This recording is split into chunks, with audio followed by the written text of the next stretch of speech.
আমরা অনেক বাগানিরা রয়েছি যারা ছাদ বাগানে গাছ রাখি এবং আমরা মূলত সাধারণত সবসময় একটা কথা বলি যে নার্সারি থেকে গাছ কিনলে একটা গাছ ক্রয় করুন এবং সেটা থেকে আরো 2-4টে গাছ তৈরি করার চিন্তা ভাবনা করুন।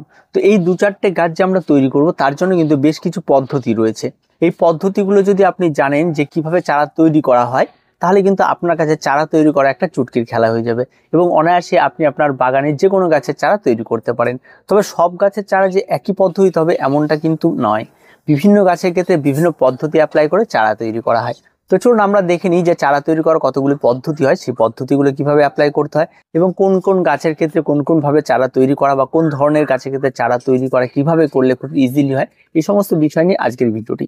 তো পুরো ভিডিওটি স্ক্রিপ্ট না করে দেখতে থাকুন। সবার প্রথমে শুরু করি কাটিং দিয়ে। এই কাটিং বিষয়টা আমাদের প্রত্যেকের কিন্তু বেশ পরিচিত। আমরা প্রত্যেকেই জানি কোন একটা বালির পাত্রের মধ্যে কোন একটা ডাল কেটে সেখানে অনায়াসেই বসিয়ে দেওয়া হয়। কিন্তু এই ডালটিকে কেটে বসিয়ে দেওয়ার পরেও যে প্রসেসটি মেন রয়েছে সেটা হচ্ছে এই পাত্রটিকে যে জায়গাটিতে রাখবেন সেখানে যেন কোনো রকমের জল না পড়ে, তার সঙ্গে সঙ্গে সরাসরি ডাইরেক্ট সূর্যালোকে যেন না পড়ে, একটা সেমি শেডে এটাকে রেখে দিতে হবে, তবেই কিন্তু সেখান থেকে জার্মিনেশন হবে। আর এই জার্মিনেশন হওয়ারও কিন্তু আরও কিছু বেশ পদ্ধতি রয়েছে, সেটা হচ্ছে একটা হরমোন ব্যবহার করতে হবে। যদি আপনি যে ডালটিকে কেটেছেন সেই ডালটির নিচের দিকে যদি একটু হরমোন লাগিয়ে দিতে পারেন এবং ডালটিকে সেই বালির পাত্রের মধ্যে বসিয়ে দেওয়ার পরে আপনি যদি সেই বালির পাত্রের মধ্যে যদি সামান্য একটু অ্যান্টিফাঙ্গাল গোলানো জল স্প্রে করে দিতে পারেন, তাহলে আপনি সেই পাত্রটিকে যদি একটা হালকা রোদ, একটা ছায়া, এমন একটি শেডি জায়গায় রেখে দিতে পারেন যেখানে বৃষ্টির জল পড়বে না, তবে কিন্তু কাটিং সফল হওয়ার একটা বেশ 100% চান্স থাকে। তবে 100টা লাগালে যে 100টাই হবে এমনটা নয়, কিন্তু মানে বেশ কিছু মিস হতেও পারে। তবে বেশিরভাগ ক্ষেত্রে যদি আপনি সঠিক টাইমিং ইউজ করে থাকেন তাহলে কিন্তু আপনার সঠিক টাইমিং হবে। আর এই টাইমিং এর উপর আমাদের ভিডিও দেওয়া রয়েছে, আপনারা চাইলে দেখে নিতে পারেন। আর এই কাটিংগুলি সাধারণত করা হয় মূলত আপনারা এগুলো স্টার্ট করতে পারেন জুন জুলাই মাস থেকে শুরু করে একদম সেপ্টেম্বর অক্টোবর মাস পর্যন্ত, এর একটা সুন্দর সময় থাকে। আর তার সঙ্গে সঙ্গে এর মধ্যে কড়া রোদ যেদিন থাকে সেদিন একেবারে করবে না। যেদিন দেখবেন একটু হালকা বৃষ্টি শুরু হয়েছে সেই সময় বুঝে আপনারা যদি এগুলি বসিয়ে দিতে পারেন তার সবচেয়ে পারফেক্ট সময় হবে এবং প্রত্যেকটা কাটিং কিন্তু শিকড় বের হবে। 2 নম্বর যে পদ্ধতি রয়েছে সেটা হচ্ছে ডিভিশন পদ্ধতি, মানে ভাগ করে দেওয়া। এটা মূলত করতে হলে আপনাকে কোনো বালির পাত্র লাগবে না, কোনো কিছু লাগবে না। আপনি যদি আপনার স্পাইডার প্ল্যান্টকে ফলো করেন তাহলে একটা জায়গার মধ্যে অনেকগুলি গাছ হয়ে থাকে। এবার এটাকে তার ভেতর টপ থেকে বের করুন এবং তার রুট বলটিকে ভেঙে দিন। রুট বলটিকে ভেঙে এই গাছটিকে ঠিক মাঝ বরাবর 2টো টুকরো করুন এবং চারা দিয়ে 2টো টুকরো হলো তাদেরকে আবার 2টো টুকরো করুন। এভাবে প্রত্যেকটা টুকরো টুকরো শিকড় সহ টুকরো টুকরো করে আপনারা আলাদা আলাদা পটে এগুলোকে লাগিয়ে দিন। আর এগুলো লাগানোর সময় তেমন কোনো কিছু না, নর্মালি যেমন ইনডোরের মাটি করেন আপনারা 50% মাটি, 30% কম্পোস্ট আর 20% বালি, এই দিয়ে একটা নর্মাল মাটির মিশ্রণ তৈরি করে আবার আলাদা আলাদা পাত্রের মধ্যে লাগিয়ে দিন। তো এই পদ্ধতিতে ইনডোরের যে ধরনের গাছগুলি দেখবেন স্পাইডারের মতো গোড়া থেকেই বেরিয়ে আসে অনেক ধরনের গাছগুলি এবং এক জায়গায় অনেকটা ঘিঞ্জ হয়, বিশেষ করে হ্যাঙ্গিং প্ল্যান্টের ক্ষেত্রে এই বিষয়টা দেখতে পাবেন। যদিও হ্যাঙ্গিং অনায়াসে চারা তৈরি হয় কাটিং থেকে, তাছাড়া স্পাইডার এবং অন্যান্য বেশ কিছু স্পাইডারের ধরনের যে সমস্ত গাছগুলি রয়েছে তাদের চারা আপনার এই ডিভিশনের মাধ্যমে করতে পারেন। এই ডিভিশন পদ্ধতিতে চারা করলে একটা সুবিধা রয়েছে কি, চারাটি যখনই আপনারা মাটিতে কেটে বসাবেন তখন অবশ্যই গোড়ায় আপনাকে অ্যান্টিফাঙ্গাল গোড়ানো জল দিতে হবে, তাহলে কিন্তু চারাটি আর নষ্ট হওয়ার প্রবণতা থাকবে না। আর এটাও ঠিক করবেন আপনারা একই সময়ে, দেখবেন যদি একটা বৃষ্টির দিন হয় তাহলে বেশ ভালো হয়, বা আপনারা যদি করেন তাহলে যে সেই যে গাছগুলিকে যদি একটা সিঁড়ি জায়গায় রাখেন তাহলে খুব ভালো হয়। তো অনায়াসে এটা আপনারা প্রত্যেকে করতে পারবেন। 3 নম্বর যে পদ্ধতিটি রয়েছে সেটা হচ্ছে লেয়ারিং। এই লেয়ারিংটা হচ্ছে আপনারা যদি স্ট্রবেরি গাছ দেখেন তাহলে দেখবেন সেখান থেকে রানার বের হয় এবং রানারের নিচের দিকে কোনো একটা পাত্রকে রেখে দিয়ে তার থেকে রুট বের করে নেওয়া হয় এবং তারপর সেটাই কেটে দেওয়া হয়। আপনারা যদি কয়েন প্ল্যান্টে দেখেন, কয়েন প্ল্যান্টের ক্ষেত্রেও ঠিক তাই, তার দেখবেন রানারের মতো বেশ কিছু বাইরে বেরিয়ে আসে। তবে সেগুলির নিচে যদি আমরা কোনো একটা পাত্র রেখে দিই তাহলে সেখানটায় তারা খুব অনায়াসে এটা হয়ে যেতে পারে রুট। বা আপনার কোনো একটি ডালকে যদি আপনি অনায়াসে যদি কোনো একটা বাঁকা জায়গা করে মাটিতে যদি সেটাকে চাপিয়ে রাখতে পারেন, বেশ কিছুদিন পর সেখান থেকে কিন্তু চারা তৈরি হবে।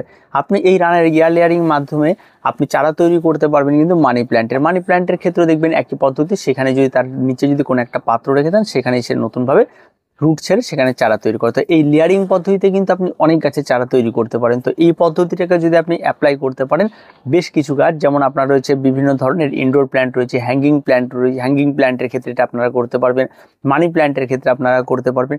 তো প্রচুর গাছ রয়েছে যা কিন্তু এই লেয়ারিং এর মাধ্যমে কিন্তু চারা তৈরি করা যায়।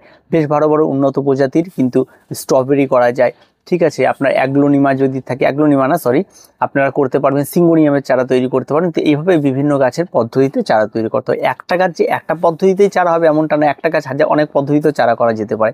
তো আপনার যেটা ভালো লাগবে আপনি সেটা করবেন। 4 নাম্বার যে পদ্ধতি রয়েছে সেটা হচ্ছে জলে রুট তৈরি করা।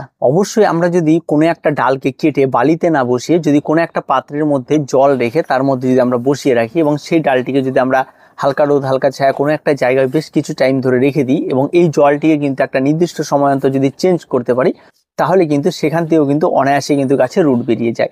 তো এই জলে রুট বের করাটা অত্যন্ত সহজ। এটা যে কোনো গাছের হয়ে থাকে, আপনারা সাধারণত স্থলপদ্মর করতে পারবেন, জবা গাছের করতে পারবেন, আপনার বাড়িতে থাকা যে কোনো ইনডোর প্ল্যান্টের করতে পারেন, অ্যাগ্লোনিমা করতে পারবেন।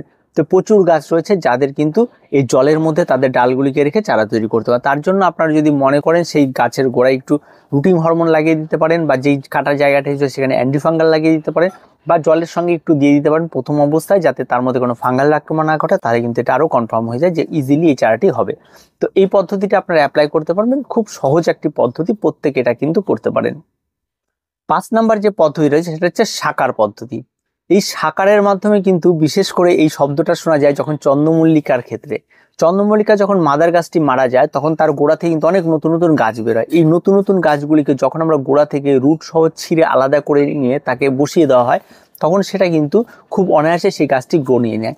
তখন এই পদ্ধতিটিকে বলা হয় সাকার। ওই নিচে যে রুটগুলি সহ যে ছোটো ছোটো চারাগুলি বেরোলো সেগুলিকে সাকার বলা হয়। এটা চন্দ্রমল্লিকার ক্ষেত্রে অ্যাপ্লাই করতে পারেন, বা অন্যান্য যে সমস্ত গাছের ক্ষেত্রে দেখবেন গোড়া থেকে এমন চারা বেরিয়ে আসছে তাদের ক্ষেত্রে আপনারা এটা অ্যাপ্লাই করতে পারেন। এই গোড়ার থেকে সেই চারাগুলিকে কেটে নিয়ে আপনারা সেটাকে বসিয়ে নতুন চারা তৈরি করে নিতে পারেন।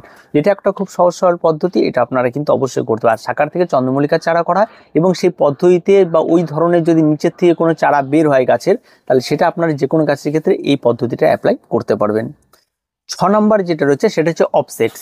অফসেটস বলতে আপনারা দেখবেন বেশ কিছু গাছ, যেমন যে বিভিন্ন ধরনের স্যাকুলেন্ট যদি দেখেন, বা বিভিন্ন ধরনের স্যাকুলেন্টের বা ক্যাকটাসের ক্ষেত্রে এটি দেখা যায় যে সাইড থেকে চারা তৈরি হয়। আপনারা যদি বল ক্যাকটাস দেখেন তাহলে বল ক্যাকটাসে দেখবেন সাইড থেকে প্রচুর নতুন নতুন গাছ বেরিয়েছে। অ্যালোভেরা গাছের কাছে যান, অ্যালোভেরা গাছের দেখবেন সবসময় গাছটি মূল গাছটি সেটা বড় হতেই থাকে, তার সাইড থেকে নতুন আবার চারা তৈরি হয়। এই গাছটিকে ওই মূল গাছ থেকে মাদার গাছ থেকে আস্তে করে আলাদা করে নিয়ে আপনারা এটাকে বসিয়ে দিন। এই পদ্ধতিতেও কিন্তু আপনারা চারা তৈরি করতে পারবেন। আমরা যদি এরিকা পামকে দেখেন, এরিকা পামের নিচের দিক দিয়ে প্রচুর ডাল বের হয়, সেটাকে যদি আপনারা আস্তে করে সাইড দিয়ে কোনো একটা ডালকে কেটে বা কোনো একটা চারকে শির্গ সহ কেটে যদি আলাদা করে দেন, তাহলে সেখান থেকে আবার নতুন চারা তৈরি হয়। এটাকে বলে অফসেট, মানে একদম সাইড থেকে আপনারা এটাকে করে নিয়ে আলাদা করে বসিয়ে দিলে আপনারা সেখান থেকে আবার নতুন চারা তৈরি করতে পারবেন। তো এই পদ্ধতিতেও কিন্তু অ্যাপ্লাই করতে হয়। এটা সাধারণত ক্যাকটাসের ক্ষেত্রে হয়, স্যাকুলেন্টের ক্ষেত্রে হয়, তারপর আপনার অ্যালোভেরার ক্ষেত্রে আপনারা এটা করতে পারেন, এরিকা পামের ক্ষেত্রে করতে পারেন। তো বেশ কিছু গাছ কিন্তু যাদের নিচের গোড়া থেকে আবার নতুন করে চারা তৈরি হয় সেটার ক্ষেত্রে আপনারা অ্যাপ্লাই করতে পারবেন। 7 নম্বর যে পদ্ধতি রয়েছে সেটা হচ্ছে সিডস। যে কোনো গাছের সিডস থেকে চারা তৈরি করা যেতেই পারে এবং সেখান থেকে তো আমরা অবশ্যই সেটা করি। তবে বেশি সিড থেকে চারা তৈরি করার মূল যে বিষয়টি সেটা বিভিন্ন ধরনের ভেজিটেবল, বিভিন্ন ধরনের সেশনাল ফ্লাওয়ার রয়েছে, সেগুলির ক্ষেত্রে আমরা সাধারণত এটি করে থাকি। তো সেশনাল ফ্লাওয়ার সেগুলি টাইমিং মতো লাগানোর জন্য এগুলো আমরা করে থাকি, আর তার ক্ষেত্রেও কিন্তু নতুন নতুন চারা তৈরি হয় বীজ থেকে। তো বীজটা অবশ্যই আপনাকে উন্নত মানের কিনতে হবে, বীজতলা ঠিকঠাক করে রেডি করতে হবে। এই সমস্ত মাধ্যমে কিন্তু আপনারা কিন্তু অবশ্যই কিন্তু আপনারা তৈরি করতে পারবেন এই চারা। এবার আসি ফলের গাছ। বিভিন্ন ধরনের ফলের গাছ যখন আমরা চারা তৈরি করার কথা ভাবি তখন কিন্তু অবশ্যই আমাদের বিষয়টা চলে আসে গ্রাফটিং। অবশ্যই আপনারা গ্রাফটিং করে মাধ্যমে কিন্তু আপনারা চারা তৈরি করতে পারবেন এবং এক গ্রাফটিংয়ের মাধ্যমে যে কোনো একটি গাছের সঙ্গে অন্যান্য গাছের জয়েন্ট করাতে পারবেন এবং এই পদ্ধতিতে কিন্তু আপনারা প্রত্যেকেই করতে পারেন। এবছর যে আম গাছের গ্রাফটিংটি আমরা দেখিয়েছিলাম, যেটা সবচেয়ে সহজ এবং প্রত্যেকটা গ্রাফটিং কিন্তু সফল হওয়ার চান্সেস একদম 100% ছিল এবং আমি যতগুলো গ্রাফটিং করেছিলাম প্রত্যেকটা গ্রাফটিং কিন্তু হয়ে গেছে। তো এই গ্রাফটিং এর মাধ্যমে কিন্তু আম গাছের চারা তৈরি করা যেতে পারে বা অন্যান্য যে সমস্ত গাছগুলো আছে তাদের কিন্তু চারা করা যেতে পারে। আর যে অভিনব পদ্ধতিটা এবছর আমি দেখিয়েছি সেটা কিন্তু একেবারেই নতুন, অথচ আমি দেখেছি এটা কেউ হয়তো রিস্ক নেয়নি। তো আগামীতে আমি এটা সফল অবশ্যই একটা ভিডিও নিয়ে আসবো, খুব তাড়াতাড়ি এটা জয়েন্ট হয়ে গেছে। তো আজকের এই ভিডিওতে হালকা একটু দেখে নিন। তো এটা জয়েন্ট হয়ে গেছে। তো এই পদ্ধতিতে আপনারা কিন্তু চারা তৈরি করতে পারেন বিভিন্ন ফল গাছের, তো যে কোনো গাছের, যেখানে যেভাবে দেখিয়ে দেওয়া হয়েছে যে একটি চারা গাছকে তার প্লাস্টিক প্যাকেটের মধ্যে পুড়ে রেখে তার মাথাটিকে কেটে আরেকটি মাদার গাছের সঙ্গে তাকে জয়েন করে দেওয়া হয়েছে। খুব সহজ একটা পদ্ধতি, এটা আপনারা প্রত্যেকেই করতে পারবেন। এবার সর্বশেষে আসি গুটি কলম। গুটি কলম এমন একটা পদ্ধতি যেটা সাধারণত লেবু গাছ, বোগেনভেলিয়া গাছ, জবা গাছ, যে কোনো গাছের ক্ষেত্রে গুটি কলম পদ্ধতি কিন্তু অ্যাপ্লাই করা যেতে পারে। তো আপনারা অবশ্যই গুটি কলমকে ব্যবহার করতে পারেন, যেটা আমরা আগের চ্যানেলে ভিডিও দিয়েছি শুধু এটার উপরেই, যে খুব সহজভাবেই করা যায়, এর মাধ্যমে চারা তৈরি করা যায়। তো গুটি বাঁধাটাও আপনাদের দেখিয়েছিলাম যে কোন একটা ডালকে, কোন ডালকে আপনারা সিলেক্ট করবেন, কোনটাকে ভেঙে নেবেন, কোনটার উপরে এটা করবেন, এই সমস্ত বিষয়গুলিকেও কিন্তু আপনাকে নজরে রাখতে হবে। এইগুলির মাধ্যমেও কিন্তু চারা তৈরি করা যায়। যেমন লেবু গাছের যদি গুটি কলম করেন তাহলে চারাটা খুব ভালো হয়। আবার যদি আপনি সেটা কাটিংয়ে বসান অনেক সময় সাপেক্ষ ব্যাপার, আবার বারবার করে তাকে তুলতে হবে, ধাক্কা দিতে হবে, সেক্ষেত্রে নাও হতে পারে। তার জন্য কিন্তু আপনারা অবশ্যই বেছে নিতে পারেন কিন্তু এই গুটি কলম পদ্ধতিতে। গুটি কলম পদ্ধতিতে যে কোনো গাছের চারা আপনারা করতে পারবেন, তবে ইনডোর বা বিভিন্ন ধরনের সেই সমস্ত গাছগুলো সেগুলো হয় না, যেগুলি সাধারণত ছাদ বাগানে সারা বছর বেঁচে থাকে। জবা গাছ থেকে শুরু করে, টগর গাছ থেকে শুরু করে বিভিন্ন ধরনের বনসাই হতে পারে, এই সমস্ত গাছের কিন্তু অনায়াসে গুটি কলমের মাধ্যমে চারা তৈরি করা যায়। তো এই যে পদ্ধতিগুলি আপনাদেরকে জানিয়ে, তাহলে এই পদ্ধতিগুলি অ্যাপ্লাই করুন এবং আপনারা এই সমস্ত পদ্ধতির মাধ্যমে চারা তৈরি করুন।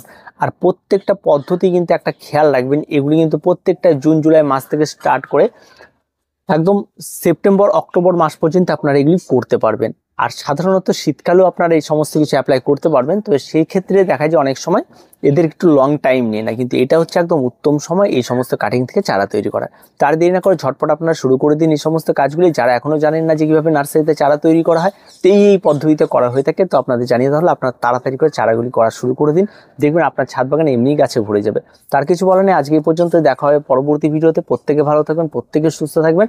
আর ভিডিওটি যদি গুরুত্বপূর্ণ হয়ে থাকে এবং আপনার যদি মনে হয়, তাহলে অবশ্যই লাইক, শেয়ার এবং কমেন্ট করুন, আর চ্যানেলটিকে সাবস্ক্রাইব করে রাখুন।